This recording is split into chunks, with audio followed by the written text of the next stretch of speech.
Hello, my name is Andrew Hoffman, and I'm a seven-figure seller as well as a mentor with Ecom Freedom Amazon FBA course. Today I'm going to talk to you about my top 4 favorite niches for selling on Amazon in 2022, as well as my top 4 least favorite niches to kind of sell on Amazon in 2022.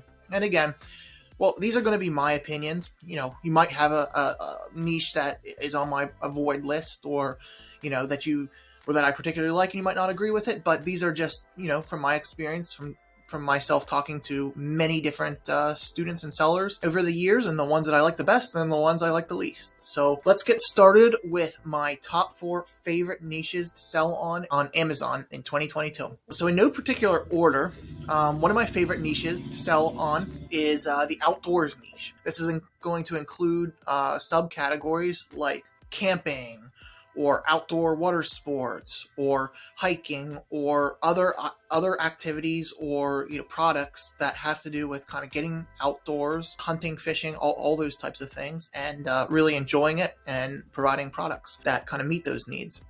So the reasons why I kind of like these niches, well, for one thing, I'm an outdoorsy kind of guy, so I like to hike, I like to bike, I like to kayak.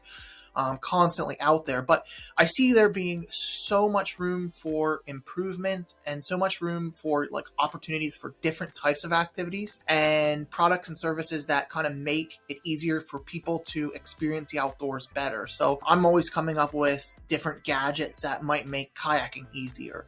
You might come up with different ways to make camping easier. There are just so many different activities, so many different ways to experience the outdoors and develop products and brands around it that I think, for if you have an interest in the outdoors and experiencing it in any way whatsoever, consider launching a product there, because I'm sure you have ideas for how to make it easier. On top of that, this particular niche is not generally gated. You don't have any kind of major issues with restricted categories, maybe patents, but probably not, depending on the product. And it's just generally a really low-key, easy category to get into.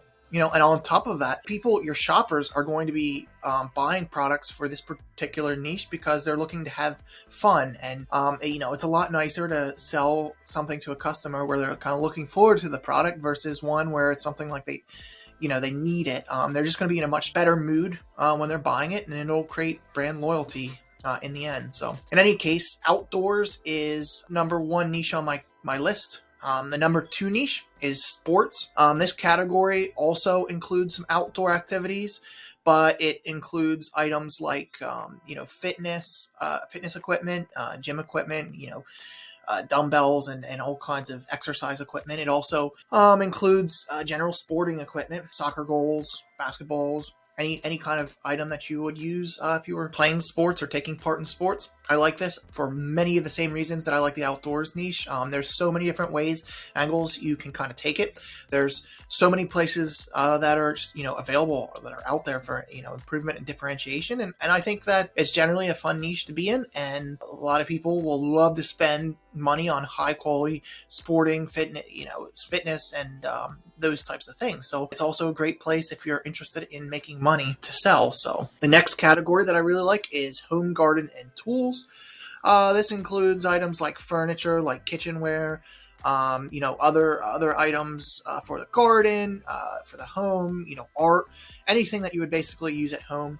Probably one of my favorite places to sell in this would be the kitchen department as well as the garden department. I think that a lot of people are extremely creative with what they can come up with for making the act of cooking easier, or possibly decorating their house or decorating their garden. I think this is a great niche and a great place to sell in, and there are a lot of just different ways that you can kind of go with it and make a brand around it. So I love the home, garden, and tools category. Definitely, it's a place that you should check out if you have any interest in that.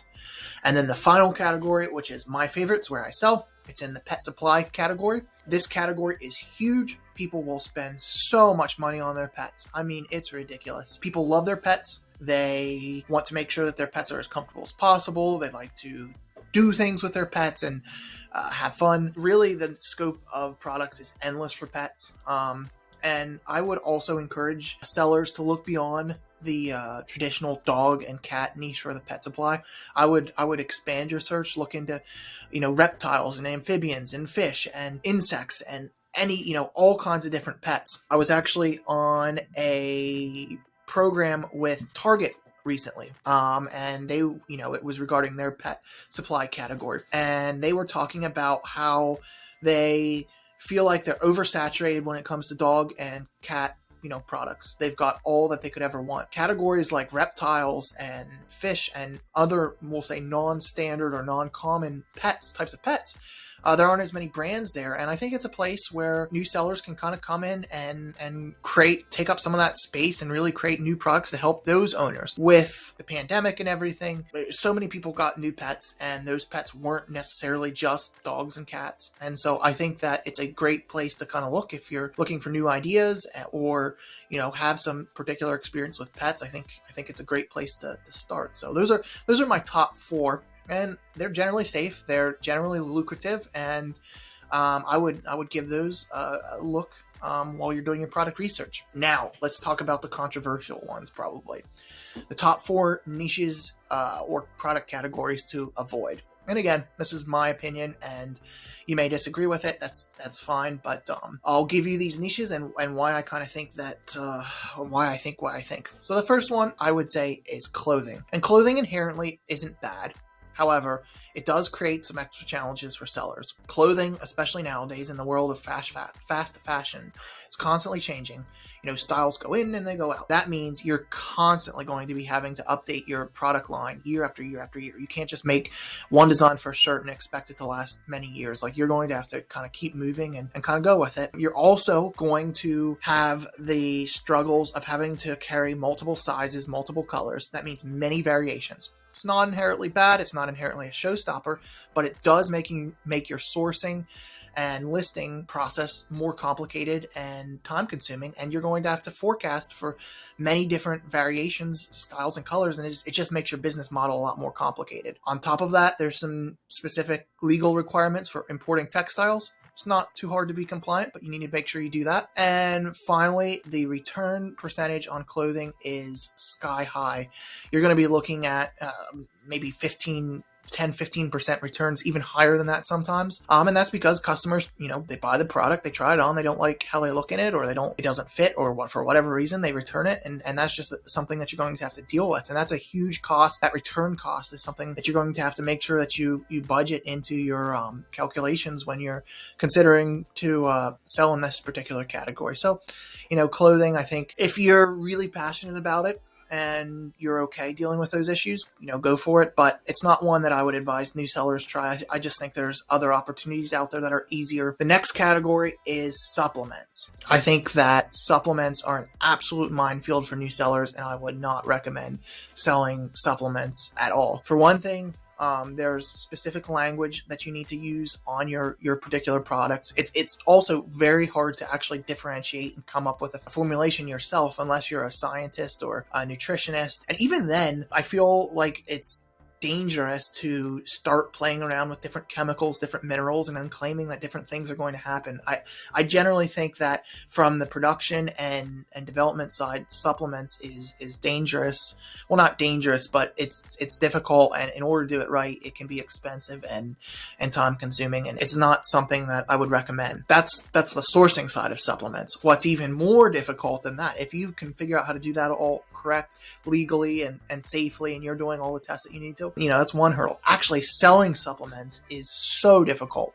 There are exactly 1 billion different supplements available on the market today, and they all claim that they do so many different great and amazing things.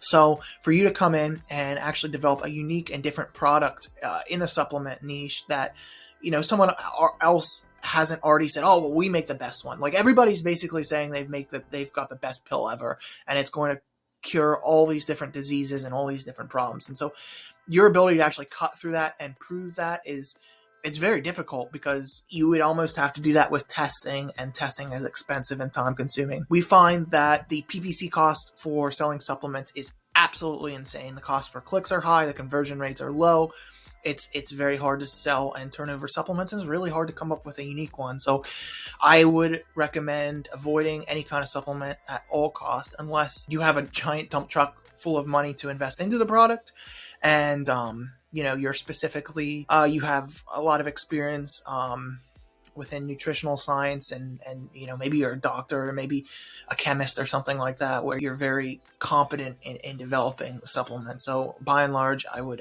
avoid that. So next two categories are probably going to be somewhat controversial, but I'll just kind of state them and state why. So I generally recommend sellers stay away from electronics, and there's a lot of reasons why. For one thing, a lot of electronics do have patents. The individual components could have patents, the whole product could have patents. There's a lot of extra due diligence that you need to do in order to make sure your product is free from patents, so you don't get wrapped up in issues related to that. Electronics can be dangerous. They're not 100% going to be dangerous, but in the past, you may have heard about instances where hoverboards with lithium-ion batteries on board were catching fire and exploding and killing people and burning houses down. Whenever you're dealing with giant batteries or electronics, you absolutely must ensure that you are manufacturing a safe and compliant product, because the consequences for not doing so could be deadly. That means researching the applicable ANSI or UL or CE standards and making sure your products are compliant, making sure for example, your sellers are using proper wiring on your cords and whatnot, so that they're going to protect the product from overheating or having issues. Electronics, they can just be a minefield. And then there's also issues of regulation. Some products need to be tested and regulated under certain laws, FCC or UL or ANSI or CE. It's just generally a minefield when it comes to that. If you want to do it right, it can be expensive. Amazon won't necessarily stand in your way, and most of the time people don't have issues, but when they have issues, they have issues. The other things that you have to worry about with electronics is they are generally more fragile, and you get a lot more cases of electronics arriving and showing up to the customer dead on arrival, which means they don't work or they stop working shortly after they receive them. You can imagine shipping across a fragile electronic unit in a shipping container for 2 to 3 weeks across the ocean, where you've got salt water, the inside of the containers get super hot. There's a lot of chances that the product that you're trying to sell might not work. So that is another issue. And when that happens, you'll get higher return costs, you'll get bad reviews, and that's just something that you need to factor in. Plenty of people sell electronics and don't have issues, but I would generally recommend that you steer clear or proceed with extreme caution by and large, because those could be issues if you don't handle them right. And then probably the most controversial one, I don't know how much I believe this exactly, but I would probably tend to stay away from the baby category unless you were very passionate about it and you were willing to put the work in to make sure that you're developing a very safe and compliant product. So with baby products, with toys, you may have to get some testing done that's compliant with the CPC. Amazon's probably going to require it. And basically, it's testing done in a lab on your product to make sure that certain aspects of the product are safe for kids and babies. And this testing, it's not hard to do. It's kind of expensive. I think it's a couple $100, maybe $1,000. I don't know, but it's another roadblock. It's another obstacle. The other thing is you need to make sure that you are designing safe products, inherently. We get a lot of product submissions for baby products, and it's clear that sometimes the seller has never even held a baby, or they don't know what babies do. So you need to analyze your product for choking hazards, for strangulation hazards, for other issues relating to children and infants, and you need to make sure that your product is safe and compliant.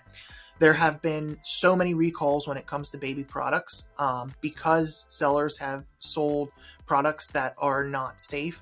And so you just need to make sure that you're doing your due diligence in creating and manufacturing these products. And again, if you do that, fine, that's a great category. But we do get a lot of sellers who it seems as though they don't know the first thing about caring for a baby or designing products around that. So if you don't know, I'm not sure you should be selling in that particular category. In any case, those were my top 4 selections for categories to check out and categories to avoid for selling products on Amazon in 2022. As always, if you are struggling to find a product or want to increase your skills in selling on Amazon FBA, check out the Ecom Freedom Amazon FBA course. And we'd love to help show you how to become a better seller and kind of increase your skills. With that, I thank you for watching the video, and I'll see you in the next one.